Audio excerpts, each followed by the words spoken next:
Hello, today we're going to talk about common stock and whether or not it has a par value or no par or whatever. A little background, when companies incorporate, they file articles of incorporation with one of the states.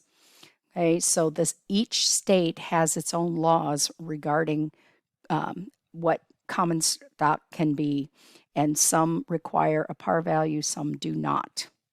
Right? So here they're saying that they issued 1,000 shares of $1 par value common stock at $30 per share. Okay, so the cash they received is 1,000 shares times $30, $30,000. Okay, it has a par value. If the company has a par value, then only the par value of the shares sold goes into the common stock account, and the remainder goes into an account called additional paid in capital, and you'll see that abbreviated APIC. Now, how would this entry differ if it was a no par?